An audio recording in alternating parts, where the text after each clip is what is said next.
እንዴት ናችሁልን? እንደተለመደው በሌላ ላይ የተባለና ቆንጆ በሆነ ድራማ ተገናኝተናል። እንደተለመደው እናንተም ላይክ በማድረግና ቻናሉን ሰብስክራይብ በማድረግ አበረታቱን እያለን ይህንን ምርጥ ፊልም ጋበዝናችሁ። ፊልሙ ሲጀምር ጆ የተባለች ልጅ የሰርግ ዋዜማ የፎቶ ቀረጻዋ ላይ ያለች እናያታለን። የእጮኛዋ ዛዩንግ ስልክ ተደጋጋሚ ሲጮህ ግራ ገብተዋት ማን የሚደውለው? የኮንትራት ሰራተኛ ነው። ቆይቻ አነሳዋለሁ። አሁኑን አውራው ካልሆነ ይረብሸናል ትለውና እሱም ለብቻው ቆሞ በሚስጥር ስልኩን ያነሳውና ሄሉን የማር አሁን በስራ ተጣምጄ ነው ስብሰባ ላይ ነኝ። የደወለች ለሴት ግን ወደ ጀርባ ዙሩና ተመልከተ። ትልቅ ስጦታ ፊት ለፊት ቆሟል ትለውና ዘውር ሲል የመች ሴት ከጀርባ ቆማ ነበር። ደንግጦም እባክሻውን ከዚህ ሂጂልኝ በኋላ አስረዳሻለሁ። ስብሰባ ላይ ነኝ ብለሃል ነበር እንዴ? ለመሆኑ ይህንን ውሸትን መቼ ነው የምታቆመው? ሙሽራዋ ጆም ስታያቸው ግራ ትጋባና ይቺ ልጅ ማናት? ልጅቷ ግን እኔ እኮ ፍቅረኛው ነኝ። ለመሆኑ አንቺ ማነሽ? በንዴት ወደ ዛዩንግ ዞራም እውነቱን ንገረኝ ይቺ ልጅ ማናት ስትለው መናገር ያቀተውና ስልኩን ቀመታ። መጀመሪያ በተደጋጋሚ ደወል ወደ ነበረው ቁጥር ስትደውል የልጅቷ ስልክ ስለጮኸ ሁሉም ገብቷት በጥፊ ታጭለውና በንዴት ትሄዳለች። ጆ ማንም በሌለበት መንገድ ላይ የሰርግ ልብሷን ለብሳ ያለቀሰ ስትሄድ አንድ ሞተር ሳይክል በከፍተኛ ፍጥነት በአጠገቧ በኩል ያልፍና ገጭቷት ሁለቱም መሬት ላይ ይወድቃሉ። እሷም ትነሳና ሄሎ አንተ ተነሳ ደህና ነህ? ሞተረኛው ሰውንግ በንዴት ለመሆኑ መሞት ፈልገሽ ነው? እኔ መሞት አልፈለግኩም። አንተ ነህ ልትገለኝ የነበርከው። በዚህ መንገድ ላይ የሰርግ ልብስሽን ለብሰሽ የምትዞሪው ለምንድን ነው? ወይንስ እኔን አስፈራርተሽ ልታገቢኝ ፈልገሽ ነው? ማ አንተን አላረገውም ብላው ይጣሉና ጆ ጥላው ልትሄድ ስትል እባክሽ እጄ ስለተጎዳ ይሄንን ሞተር ለማንሳት እርጅኝ ይላትና አግዛው መንገዷን ትቀጥላለች። እሱ ግን ሞተሩ ሳልተነሳለት እየገፋው ይከተላታል። ዞራም አሁንም እኔን የተከተልከኝ ነው እንዴ? እኔ አንቺ ለምን እከተልሻለሁ? መንገዱ አንድ ብቻ መሆኑን አታይም እንዴ? በዚያ መሀልም የጆሆር ሲጮህ ሰምቶ ተርበሻል አይደል? እሺ ሞተሬ እንድገፋ ካገሺ ምግብ ጋብዝሻለሁ። ሁለቱም ወደ ምግብ ቤት ጎራ ብለው ከበሉ በኋላ ሙሉ 5 ዓመት ለሱ ሰጣሁት። ስራዬንና ህይወቴን በሙሉ ትቼ ለሱ ብቻ ነበር የኖርኩት። የሚወደኝ ሰው ያገኘው ይመስለኝ ነበር። ለሰርጌ በጣም ጓጉቼ ነበር። የሰርግ ልብሴን ራሴ ነኝ የሰራሁት። በሰርጌ ቀን ግን ለብዙ ዓመታት በሚስጥር ሲከደኝ እንደነበር አወኩኝ ብላ ስታለቅስ ሰውንግ በዝምታ ይሰማታል። ጆ ወደ እሷ ፍጣ እያዘንክብኝ ነው? እንዲያውም አሁን ላይ በማወቄ በጣም ደስ ሊለኝ ይገባል። ካልሆነ እኮ ካገባሁት በኋላም ቢሆን ኖሮ ነገሩ በጣም ይከብደኝ ነበር። አሁን ላይ ማወቅሽ ጥሩ ነው ካላት በኋላ ክፍል ሊይዝ ቢሄድም በሆቴል ውስጥ ግን ከአንድ ክፍል ውጪ ባለመኖሩ ክፍሉን ከጆ ጋር ለመጋራት ይገደዳል። በማግስቱ ጠዋትም ጆ ስትነቃ ሰውንግ የምትፈልገውም ውጪ ባለው ሶፋ ላይ ተኝቶ ታገኘዋለች። ተነስቶን በሩን አንኳኩቶ ጆን ያስወጣትና የሰርግ ልብሷን አሳጥራው ሳያት ተገርሞ ልብሱን ደግሞ ምን አደረግሽው? እኔ እኮ የልብስ ዲዛይነር ነኝ፣ በጣም ረጅም ስለነበረ ነው የቆረጥኩት ትለውና ከዛ ሁለቱም ይወጣሉ። ምርጥ ጓደኛችን ግን አግኝታትም ለመዝናናት ሄደው የሆኑ ልጆች ያገኙና ቺንግ በድፍረት ሄዳ አጠገባቸው ስትቀመጥ ጆ ደንግጣ ታውቂያቸዋለሽ እንዴ? አላውቃቸውም። ጓደኛ የሚፈጠረው እንደዚህ ነው፣ አይተሽ ተማሪ። ነገር ግን ሰዎቹ እናንተና ማናችሁ ክፍል ሰስታችኋል መሰለኝ ሲሏቸው ሁሉም ይደነግጣሉ። በዛ መሀልም ዩሊን የተባለ ወጣት ቺንግን አይቶ እኔ አውቃታለሁ ጓደኛዬ ናት ስላላቸው አብረው መዝናናት ይጀምራሉ። ዩሊን ግን መነጽር ስለሚያደርግ ቺንግ ባለመነጽሩ የሚል ስም ታውጣለታለች። ጆ ግን ስለ ሰውንግ ስትነግራት ቺንግም እስኮ አንድ ትልቅ ድርጅት ዋና አለቃ ነው፣ ደግሞ ሉና ከምትባል ተዋናይት ጋራ የፍቅር ወሬ ያላቸው። በሌላ በኩል ደግሞ ሰውንግ ከሉና ጋር ይሰበሰቡና ድርጅቱ ውስጥ ረዳቱ መጥቶ ተፎካካሪዎችን አዳዲስ ዲዛይኖችን በመልቀቁ ከፍተኛ ትርፍ እያገኘ ነው ሲለው ይበሳጫል። በሌላ በኩል ጆ አዳዲስ ዲዛይኖችን እየሳለች በጠረጴዛው ላይ እንቅልፍ ይወስዳታል። አንድ ሰው መጥቶም ስለ ዛዩንግ ጠይቃት በንዴት እሱ ለኔ ሞቷል፣ የፈለገው ስራ ቢሆን የዚህ ድርጅት አለቃ እኔ ነኝ። ሰውየው ግን እኔ እኮ የዚህ ቦታ አከራይ ነኝ፣ የዚህን ወር ኪራይ ልቀበል መጥቼ ነው። ዛዩንግ ስልክን አያነሳም። በሌላ በኩል ሰውንግ ግን በድርጅቱ ውስጥም ከስራ አስኪያጁ ጋራ የሆነ ሰው ዲዛይናቸውን እየሰረቀ እንዳለ ያወራል። በሌላ በኩል ጆ ሰራተኞቹን በሙሉ ደሞዝ እየጠየቁ ድርጅቱ ሊዘጋ ቀርቦ ስትጨነቅ 3 ሰራተኞች ይመጡና ደንግጣ ቆይ አሁኑም ደሞዛችሁን ሰጣችኋለሁ። አይ ደሞዝ አንፈልግም፣ በዚህ አስቸጋሪ ሁኔታ ውስጥ አንቺን ደግፈን አብረን ለመስራት ወስነናል ሲሏት ደስ ይላታል። እራሳቸውን ሲያስተዋውቁም አንደኛው የቴክኖሎጂ አይቲ ባለሙያ ሲሆን ሌላኛዋ ደግሞ ዲዛይነር፣ ሶስተኛዋ ደግሞ ሰልጣኝ መሆናቸውን ይነግሯታል። በማግስቱም ጆ ከቺንግ ጋር ወደ ጠበቃ ስትሄድ ጠበቃው ዛዩንግ ድርጅትሽን ሸጦታል፣ በሰነዶቹ ላይ ግን የአንቺ ፊርማ ስላለ በእሱ ላይ ክስ መመስረት አትችይም ይላቸውና በሌላ በኩል ዩሊንና የሰውንግ ረዳት ለሰውንግም ዲዛይናቸውን እየሰረቀ ያለው የጆ ድርጅት መሆኑን ይነግሩታል። እሱም በጆ ላይ ክስ ለመመስረት ወደ ጠበቃው ቢሄድም ጠበቃው ግን እሷ ምንም ጥፋት የለባትም፣ ያቺ ምስኪን ልጅ በእጮኛ ምክንያት ነው እዚህ ችግር ውስጥ የገባችው በማለት የእሷን ሁኔታ ያስረዳውና ጠበቃውም ለጆ ስለ ሰውንግ ክስ ሲነግራት እባክህ ከእሱ ጋር ስብሰባ አዘጋጅልኝ፣ እኔ ምንም ጥፋት እንደሌለብኝ ያስረዳዋለሁ። ጠበቃውም የሰውንግን ስልክ ቁጥር ቢሰጣትም እሱ ግን ሊያዋራት ስላልፈለገ ጆ ራሷ ልታገኘው ትሄዳለች። እባክህ በድርጅቴ ላይ ክስ አትመስረት፣ እኔ ምንም ጥፋት የለብኝም። 2 አማራጭ ነው ያለሽ፣ ወይ ፍርድ ቤት እንገናኛለን፣ ወይ ደግሞ ዲዛይናችንን እንዴት እንደሰረቅሽ እውነቱን ትነግሪኛለሽ። እኔ ካልሰራኩኝ እኔ ታውቀዋለሁ። እሺ እንግዲያውስ ፍርድ ቤት እንገናኝ ብሏት ሄዳል። በማግስቱ ጆ ክስ ተመሰረተባት። የስራ ውል ካቋረጡበት ድርጅቶች ጋራ ልብሶቿን በሙሉ ጠቅልላ ተመልስና ከሰራተኞቿ ጋር ዲዛይን እያደረጉ ለመሸጥ ያስባሉ። በሌላ ቀን ጆ ልብስ ለመሸጥ ወደ ድሮ ደንበኛው ቤት ብትሄድም ደንበኛውን ቢልና የሰውየው ሚስት ግን የጮች መታ በየትኛው ሞኝ ነው ልብስን ያሳፋው? ዲዛይኑን አልወደድኩትም። ጆ አንዱን ዲዛይን ታሳየና ከፈቀድሽልኝ በዚህ ዲዛይን አዲስ ልብስ ሰራልሻለሁ። ስታስትየዋ ትስማማለች። ሚስቴን ካስደሰትሽልኝ ልብሶችን በሙሉ እኔ እገዛልሻለሁ።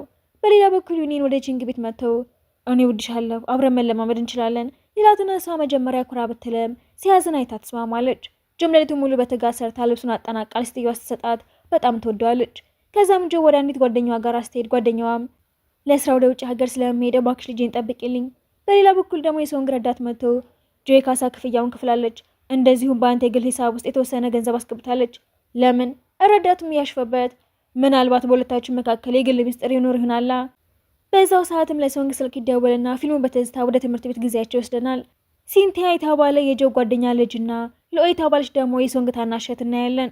ጆ በድንጋጤ ደርሳ ሴቲያን ምን ሆንክብኝ? የት ላይ ነው የተጎዳኸው? ትለውና በሎኢ ድርጊት ተናደል አስተማሪዋ ወላጆቿን ጥሩ። አስተማሪዋም ወንድሟን ጠርቼዋለሁ፣ ወንድሟም እንደሷ ግዴልሽ መሆን አለበት፣ ወላጆቿ ራሳቸውን ጥሩ ብትልም ሰውን ግዛ ደርሰው የወላጆቿ ስልክ ቁጥር የለም ምክንያቱም በህይወት የሉም ሲላት እሱን እዛ በማየቷ ትደነግጣለች።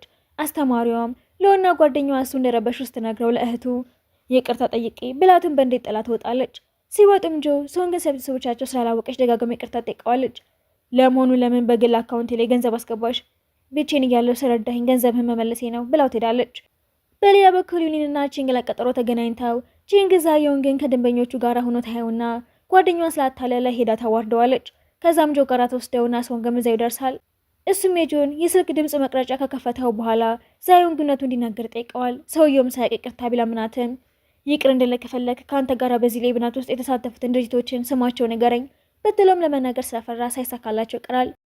በሌላ በኩል ሶንግ ከእህቱ ጋር እራት እየበላ የኮንሰርት ትኬት ሰጣትና ልክ ለሄዱ ሲሉ ለሶንግ አስቸኳይ ስራ ሲመጣበት እሷ በእንዴት ልብሷን ወርውራ ጥላው ትሄዳለች። ከዛ በኋላም ስላላገኛት ጆ እንድትፈልጋት በስልክ ነግራትና ስታገኛትም የሎ ሁኔታ ስለከፋ ሆስፒታል ወስዳ ትደውለታለች።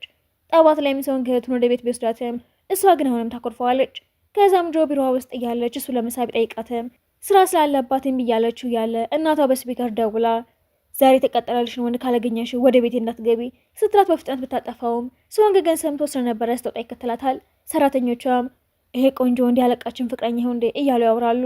ጆም ለጋብቻ እንደተተዋወቃቸው ከተቀጠሩት ወንዶች መካከል አንዱንም ሳትወደው ሶንግ እዛ ደርሶ ራሱን ያስታውቃል። በእንዴት ስትጮህበትም ሁለት አማራጭ አለሽ፣ ወይ ከኔ ጋር መሳተፍ ያለሽ ወይ ደግሞ እዚህ ከነዚህ ሞኞች ጋር ጊዜሽን ታጠፊያለሽ ብሏት ሲሄዱ እናቷ ታይና አንድ ወንድ የወደደች መስሏት ትደስታለች። ቁጭ ብለውም እህቴ አኩርፋ ምግብ አልበላም ስላለች እባክሽን እርጅኝ። በዚህ መሀልም አንድ ሰው በሚስጥር ፎቶ ያነሳችኋል። ጆ አብራ ወደ ቤቱ በመሄድም አንተ ምግብ ስራ ትለውና ልኦን ገብታ ዋርታት ሶስቱም አብሮ ይበላሉ። በሌላ በኩል ደግሞ ሉና በሚስጥር የተነሳውን የሶንግንና የጆን ፎቶ እያየችው ትበሳጫለች። ሉና ለጆ ደውላ ልብስ ዲዛይን ታዛትና ተስማምታ ስራ ስትጀምር ቺንግ በሷ ጉዳይ እንድትጠነቀቀው ትነግራትም ጆ ግን ሳታምናት ትቀራለች። ከዛም ከሶንግ ጋር እያወራችም ጆ በድንገት አንተ ግን እኔን ትወደኛለህ እንዴ ስትለው ሳያምነታ አዎ በጣም ነው የምወድሽ። አብድሃል እንዴ? እኔ ወድሻለሁ፣ ግን ደግሞ አንቺም እንድትወጂኝ አልገፋፋሽም። አንተ ከሉና ጋር እያለህ እኔ እንዴት ወድሻለሁ ትለኛለህ እንዴ? ሉና እኮ ፍቅረኛ አይደለችም። እንዴት አምናለሁ ትለውና ሶንግ በንዴት እሺ አታምኚኝም ብሎ ጥሏት ይሄዳል። ከዛም ሉና ዲዛይኑን እንድታቀብላት ጠርታት ከሶንግ ጋር ተጣላት ትሞክርና ሶንግ ቢያግዛትም እሷ ግን ትበሳጫለች። ከዛም ሶንግ የጆን ስሜት ለማስተካከል ወደ አንድ ሐይቅ ዳርቻ ይዘዋት ይሄዳል። ዲዛይኖች ገና ናቸው፣ የበለጠ ጠንክረሽ መስራት አለብሽ። ሳትናዳ የእናንተም ዲዛይኖች እኮ ገና ጊዜ ያለፈባቸው ናቸው፣ ገበያውን ከጠናችሁ ቆይታችኋል ብላ ሰድባው ትሄዳለች። በማግስቱም ከሰራተኞቿ ጋር አውርታ ለስራቸው እንዲረዳቸው የሆነ ትዕይንት ላይ ለመሳተፍ ይስማሙና ስፖንሰር የሚያደርገው ደግሞ የሶንግ ድርጅት መሆኑን ታያለች። በሌላ በኩል ጆ አፓርታማ ለመከራየት ከደላላ ጋር ስታወራ ሶንግ በምስጢር ያያታል። በኋላ ላይም ደላላው ደውሎ ኪራይ በጣም ርካሽ የሆነ ጥሩ አፓርታማ እንዳገኛላት ይነግራትና እሷና ቺንግ ቦታውን አይተው በጣም ይወዱታል። ደላላው ግን እዚህ ለመኖር የ1 ዓመት ውል መፈረም አለባችሁ፣ ከዛ በፊት ከለቀቃችሁ ግን ገንዘባቸው አይመለስም ቢልም ትስማማለች። በማግስቱ ጠዋትም እቃዎቿን ጠቅልላ ወደ አዲሱ አፓርታማ ስትገባ ሶንግ እሷ ሊጠብቅ ፊት ለፊቷ ቆሞ ታገኘውና አፓርታማው የሶንግ መሆኑን ስታውቅም ሄዳ ትጣላዋለች። እሱ ግን ውሉን አላነበብሽውም እንዴ? ከ1 ዓመት በፊት ከለቀቅሽ እኮ ገንዘብሽ እንደማይመለስ ተጽፏል ይላትና በንዴት ስትሄድም ይስቃል። ጆ ቤት ገብታ መስኮቱ ላይ መጋረጃ ለመስቀል ስትታገል አሁንላት ይላታል። እሱ በስልክ ደውሎም እዛ ሀገር ሪሞት አለልሽ፣ በሱ መዝጋት ትችያለሽ። ለሆና ሲንት ያለ ትምህርት ቤት ጉብኝት ሊሄዱ ስለነበረ ሶንግና ጆል ሸኟቸው ይወጣሉ። ሶንግም እሱ በታክሲ መምጣቷን አይቶ በሚስጥር ታክሲ ሹፌሩ አንተ ሂድ ብሎ ገንዘብ ሰጥቶ ያሰናበተዋል። ከዛም ወደ እሷ ጋር ሄዶ በመኪናው እንደደረሰ ቢጠይቃትም እምቢ ትለዋለች። እስካሁን ተናደሽብኛል አይደለም ግን አንተ ሄድልኝ ትለውና ትንሽ እንደሄደ ድንገት የመኪናው ነዳጅ ያልቅና ግራ ይገባዋል። እሷም ወደ እሱ ትመጣና እያሸፈችበት ይህንን ባለ ሀብት ይውልኝ ለነዳጅ የሚሆን ገንዘብ አትሆነው ምንም አይደለም ምን ይስጣለው ብላ ሳንቲም እየወረወረችለት ይችን መልስ ያዛት ይበቃሃል እንዳጥላት ደግሞ ተጠንቀቅ ብላው ስትሄድም ሶንግ ከጀርባዋ ለመሆኑ በምን ምክንያት ነው እኔ እንደዚህ የምትበቀኝ ብሎ ይጮሃል። ከመኪና ወርዶ አብሯት እየሄደ ምስዋ እኔ ታክሲ ጠርቻለሁ አንተም ጥራ አያስፈልገኝም ምክንያቱም አንቺ ከኔ ጋር ነሽ ከኔ ጋር ለመሄድማ መጀመሪያ መለመን አለብህ ለምንሻለው በዚህ ባህሪህም አልወስድህም እያለችው ያለ እሱ የጠራችው ታክሲዋን የተሰረዘ ይደወላትና ስትጨነቅም ሶንግ ደግሞ መሳቅ ይጀምራል። ከዛም ረዳቱን ደውሎ ይጠራውና በጣም ያሳዝናል ግን ከኔ ጋር ለመሄድ መለመን አያስፈልግሽም ብሏት ሄዳል። ዝናብ ስለዘነበም ተጠልለው ይቀመጡና ስለበረዳት ሶንግ ጃኬቱን አልብሶ ያቅፋታል። ጆ በሶንግ የፋሽን ውድድር ላይ ስለተመረጠች አዳዲስ ዲዛይኖቿን ታሳየውና ለሰራተኛቸው ጆን ወደ ፋብሪካ ውስዳት ብሎ ያዛውና አስጎብኝቷ ስትመለስ ስላገዛት ታመሰግነዋለች። እንዴት መስራት እንዳለባት ነግሮም ያበረታታታል። በማግስቱም የመጀመሪያው ዙር ውድድር ይጀመርና ትልልቅ ዲዛይነሮች መጥተው በተጋ ሲሰሩ ጆን በትኩረት ትሰራለች።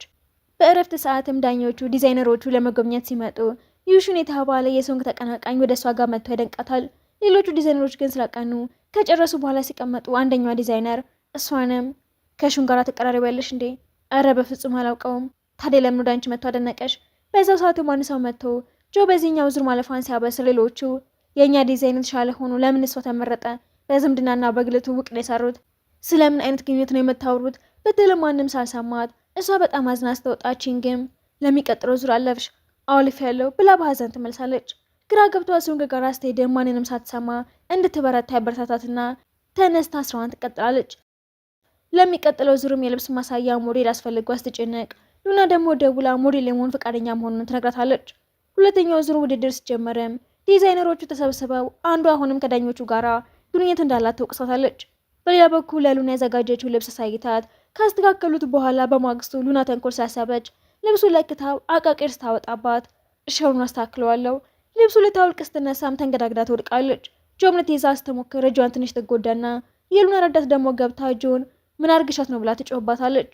ሆስፒታል ውስጥም ሶንግ ይመጣና ሉና ልሷ ብሎ የመጣ መስሏት ደስ ይብላትም እሱ ግን ጆን ሲከተላት ትነዳለች። ጆም መጎዳቱን ሳይ ራሱ ያክማታል። ወደ ቤት ስትመለስም ሶንግ ለራት ምግብ አዘውላት መተው ይህን ምግብ ማን ላከልሽ ሳታውቂ እንዴት ትበያለሽ? መርዝ ቢኖረውስ? አንተን ይላከው? አው ታዲያ መርዝ አለበት? አይ የለበትም። እና የመጣው የምግቡን በል ተቀበል ነው ወይንስ አብሬ ልትበላ? ይህንን ያህልማ ስግብግብ አይደለሁም በደንብ ቢናተኝ። ወዲያውኑ ግን እሷና ሶንግ ያለግባብ ይገናኛሉ የሚል የሐሰት ወሬ ወጣና ከውድድሩ ራሷን ታገላለች። በሌሊት የውሃ ዳር ቆማ ሶንግ መተው ከስራሽ ራስሽ እንዳገልሽ ሰማሁኝ። አሁን ደግሞ በስራ ልትፎክርብኝ መጣ አይደለም እድል ሰጥሽ ነው የመጣሁት። ለእኔ ይቅርታ የምትይበትን እድል ሳትነግሪኝ ማቆም ምን ማለት ነው ይላትና ይቅርታ ትለዋለች። ሉናም ውድድሩ እንደለቀቀ ሰማሁኝ። ስለ እሷ አልጨነቅም። እሷ ራሷን የሚጎዳ ነገር አታረግም። ከዛም ከቺንግ ጋር ለረፍት ሄድና ሶንግ በስልክ ደውልላት እዚህ ብዙ አዳዲስ ችሎታዎችን ተምሬያለሁ ስትለው እያሽፈባት ለመዝናናት ነው ሄድሽው ወይንስ ለመማር? ማታ ላይም የእሷ የትምህርት ቤት ጓደኛዋ የፍቅር ጥያቄ ያቀርብላትና እምቢ ስትለውም ያልተቀበልሽኝ ሶንግን ስለምትወጁ ነው አው ስትለው በዛው ሰዓትም ሶንግ መቶ ስለነበረ ሁሉንም ይሰማትና ደስ ብሎ ታቅፋታል። ማታ ለሽርሽር ወጣወም ጓደኛዬ ሙሉ በሙሉ ወደ ውጭ አገር ትዘዋወር ስለሆነ ሲያንቲያንም ትወስደው ወስናለች። ይሄ እኮ በጣም ጥሩ ነገር ነው ስላትሷ ግን ለልኡ ግን አዝኛለሁ። እሱ ሲርቅባት ብቻዋን ትሆናለች። አንቺም እኮ ጓደኛዋ ነሽ። አው ግን አብሬያት አልማርም ስትለው እያሽፈባት አብረሻት መማራት የሚያለው ማን ነው? ትችያለሽ እኮ አሁንም ድረስ እንደልጅ ነው የምትመስሊው።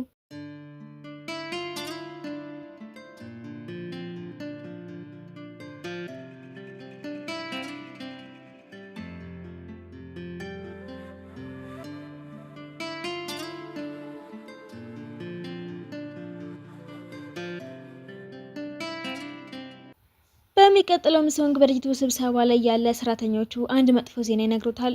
በውድድሩ ላይ የተሳተፈችው ንድፍ አውጪ ድርጅታቸውን የልብስ ዲዛይኖች እየኮረጀች በገበያ ላይ ሽጠች ነው የሚል ወሬ ይወራል። ሰራተኞቹም አዲስ የልብስ ብራንድ በጀመሩበት በዚህ ሰዓት ይሄ ወሬ ድርጅቱን ስም ስለሚያጠፋ ከጆ ጋር መስራት ማቆም አለባቸው ይላሉ።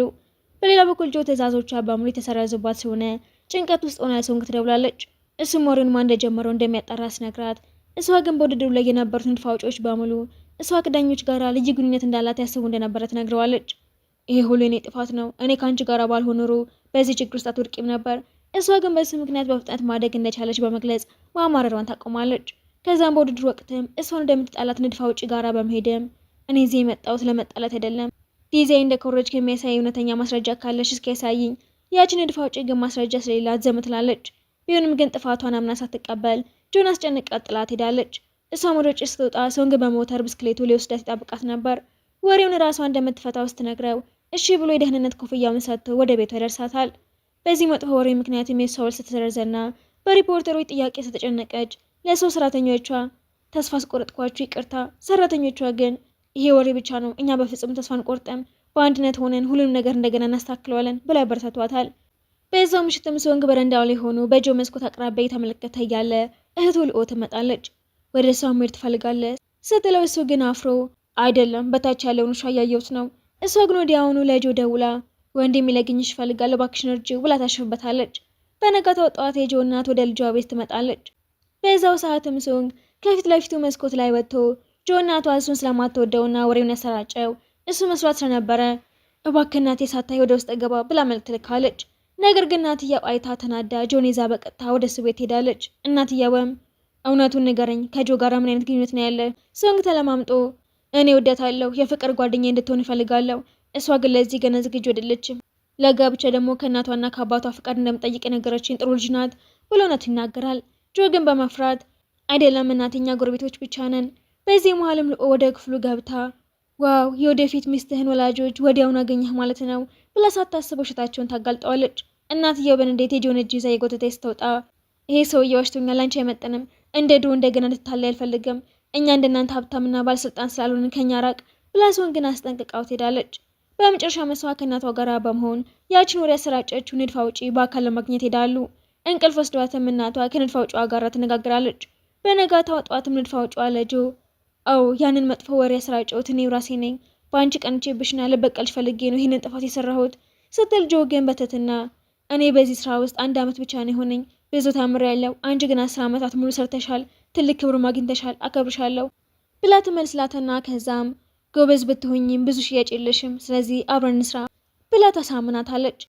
ምሽት ላይም ሶንግ በቲቪ በዝናብ አደጋ እንደደረሰና የእሷን መኪና ሲያይም እየሮጠ ይሄዳል። ደህና መሆኗን ሲያይ መቅፋትና ወደ ቤት ወስዳታል። ሾርባም እየሰራላት ታውቃለህ፣ አንድ ሰው ሲናደድ 47 ጡንቻዎችን ይጠቀማል፣ ሲስቅ ግን 17 ነው የሚሆነው። ስለዚህ ደስተኛ መሆን የተሻለ ነው። መናደድ ልታቆም ትችላለህ። መናደዱን ፈልጌው መሰለሽ እንዴ? ቢያንስ ችግሩ ስትሆኝ እንኳን ንገርኝ ብሎ ሾርባውን ይጠጣታል። በነጋታም ሰዎች የሷ ልብስ ሲለብሱ አለርጂ እንደሆነባቸው ሲናገሩ ተጨንቃ ሶንግም ወደ ቤት ሂጂ፣ እኔ ችግሩን እፈታዋለሁ፣ ለእኔ መከላከል የለብህም፣ ጥፋቴን ራሴ አስተካክለዋለሁ። አዎ ግን እንደምከላከልልሽ ቃል ገብቻለሁ። የንድፍ አውጪዋ ባለም ተፎካካሪ ለመቀነስ ብሎ እሱ የውሸት ወሬው እንዳሰራጨ ይናገራል። በፓርቲው ላይም ጆን አግኝተዋት ስራዎቿን አድርቀው ኢንቨስት ማድረግ እንደሚፈልግ ይነግራታል። ከዛም ሶንግ መጥቶ ሌላ ቦታ ይወስዳትና ሰውየው ኢንቨስት ማድረግ እንደሚፈልግ ስትነግረው ውሳኔሽን ሁሉ አከብራለሁ እና ለምንድን የተጨነቅ የምትመስለው? ከሰውየው ብትርቄ ጥሩ ነው። አትጨነቅ፣ ለራሴ መሆን ያቅተኝም፣ አብረሃኝ ትደንሳለህ። ያልችልበትም፣ እኔ ያስተምርሃለሁ ብላው ይደንሳሉ። በነጋታም ስራ ላይ ሆና ሄዶ ያቅፋትና ምን ተገኘ? ዛሬ ደስተኛ ትመስላለህ። ናፍቀሽኝ ሳይሽ ደስ አለኝ። አንድ ላይ ሊሄዱ ሲሉም የንድፍ አውጪዋ ባል የሆነው ሺያን ደውሎ ለስራ ጉዳይ ስጠራት ሶንግ ሰምቶ እኔ ማስፈላጊ ስራ አለብኝ ብሏት ወደ ጓደኛው ሲሄድም ጓደኛው ለምን መጣህ? መምጣት አልችልም እንዴ? ሳይሆን ቢዚ ስለሆንክ ነው። ከፍቅረኛ ጋር ተጣላህ እንዴ? ተናደሃል ወይስ ቀንተህባት ነው? አረን ያልቀናሁም፣ ግን ከሺያን ጋር መስራቷ ደስ አላለኝም። እርዳቴና ለመፈለጓም ግራ ይጋባኛል። ከዛም ከስራዋ ስትመለስ ደክሟ ስለነበረ በተቀመጠችበት እንቅልፍ ወስዷት ሲደውል ሳነሳችለት ቤቷ ሄዳል። ተኝታ ሲያገኛትም ወደ መኝቷ ይደርሳታል። በነጋታውም ሊጋብዛት የጣበቃት አርፍዳ ትደርስና የምትወደው ምግብ አዞላት እየበሉ ይሆን የምነግርሽ ነገር አለኝ ብሎ ሊያዋራት ሲል ስልክ ይደወልላታል። ስትጨርስም በተደጋጋሚ ሊነግራት ሲል ስልክ የተደወለላት ተናዶ ምግቡን ሳይጨርሰው ከፍሎ ይወጣል። መኪና ውስጥም ተናደሃል እንዴ? ሰሞኑን ብቻ ስለሆነ የምሰራው ቢዚ ሆኛለሁ። ይገባኛል፣ ስራ ከአንዳንድ ነገሮች ይበልጣል። አንተም እኮ ህይወትህ እንደዚህ ነው ታውቀዋለህ። ለምንድን ነው የምትናደደው? ገብቶኛል እኮ ሰዓት አጠቃቀም የሚባል ነገር አታውቂም እንዴ? ለስራሽ አለቃ ራስሽ ነሽ። ለምንድነው ትናንሽ ስራዎችን ራስሽ የምትሰሪው? ለብሮንችሽ ስጫቸው። የአንቺ ስራ በትክክለኛው ሰዓት ትክክለኛውን ውሳኔ መወሰን ነው መሆን ያለበት። በዚህ ጉዳይ ተጨቃጭቀው ወደ ቤታቸው ይሄዳሉ። ለስራ ጉዳይም ከኢንቨስተሯ ጋር ወደ ውጭ ሄዶ ሲመለስ ስላልነገራትም የትና ከማን ጋር እንደምትሄድ ማወቅ እፈልጋለሁ፣ ለምንድነው የማትነግረኝ? የበርድ ያለ ወደ ውስጥ ገብተን እናውራ። ስማኝ እስኪ ስሜቴ እንደዚህ ችላ የምትለው ከሆነ ግንኙነታችን የሚቀጥል አይመስለኝም ብላ ጥላው ትሄዳለች። ለጓደኛው የተፈጠረውን ትነግራትና በህይወቱ የሚፈጠሩ ነገሮች አይነግረኝም፣ ጭራሽ ከሌላ ሰው ነው የምሰማው፣ እንዳትጨነቂ ብሎ ይሆናል። ፍቅረኛው እኮ ነኝ፣ ችግሩንም ጭንቀቱን መካፈል ፈልጋለሁ እያለች አያቱ ጋር እንደሄደ መልዕክት ይልክላታል። በነጋታውም ያለበት ሄዳ አግኝታው ከአያቱ ጋር ያስታውቃታል። ከዛ ከተመለሱ በኋላም ከሊን ጋር ወደ ስራ እየሄዱ ሰዓቱን አይቶ ጠይቀው ታስታውሳለህ ጆና ጓደኛዋ ለጉዞ ሄደው ጓደኛዋ ናት ያመጣችልኝ፣ ጆንም አላመጣችልህም እንዴ ስለው መሸነፍ ስላልፈለገ እንዴት አታመጣም ብለህ ነው? ምን አመጣችልህ? ምን ይሰራልሃል? ፉክክር ውስጥ ልትገባ ነው እንዴ ስለው ዝም ይለዋል። ሶንግ ቤት ሲመለስም ስለ ጉዞዋና ምን እንደገዛ ይጠይቃት። ልብስ ምናምን ገዛው። ጥሩ ነው እና የወንዶችስ ልብስ አላየሽም? አላየሁም። የወንድ ልብስ መሸጫ ውስጥ ምን እሰራለሁ ስትለው ይነድዳል።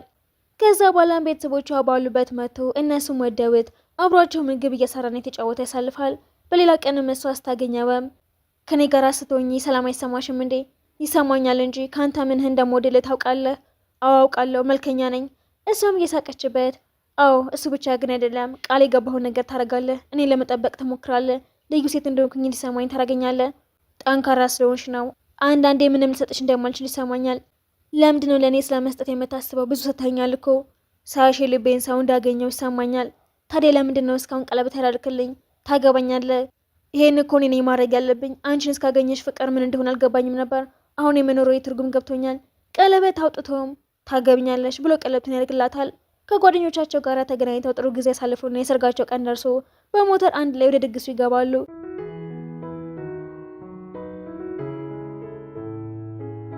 ሶንግም ለምን በሞተር እንዳመጣዋት ታውቃላችሁ? ለመጀመሪያ ጊዜ ሳገኛት ሞተር ላይ ነበርኩኝ ብሎ ፍቅር ታሪካቸው ይናገራል። ሰርጉ ካለፈ በኋላ መጀመሪያ የተገናኙበት ወስዷት ይህንን ቦታ ታስታውሸዋለሽ? እንዴት አላስታውሰውም? ገለኝ ነበር እኮ። ይህንን ብቻ ነው የምታስታውሽው? አዋ ዛሬ ሚስት አይኖርህም ነበር እኮ። ጊዜው ይሮጣል አይደል? አዎ 1 ዓመት አለፈ፣ ስንት ነገር አለፈ። አመሰግናለሁ። ለምኑ? ብዙ ነገር ስታገስከኝ። እኔም አመሰግናለሁ። ከዛ ደባሪ ህይወት ስላወጣሽኝ፣ ፍቅር ስለሰጠሽኝ። አንቺን ባላገኝ ኖሮ እንደ ሮቦት ስሰራ ነበር የምኖረው። እሷም እርጉዝ መሆኗን ነግራ በጣም ይደሰታል። በትክክለኛው ሰዓት ትክክለኛውን ሰው ታገኙታላችሁ። የዛን ህይወታችሁ ትርጉም ያገኛል። ምክንያቱም ጉዞአችሁን የሚጋራችሁ ሰው ስላገኛችሁ እያለ የነገራን ፊልሙ ይጠናቀቃል።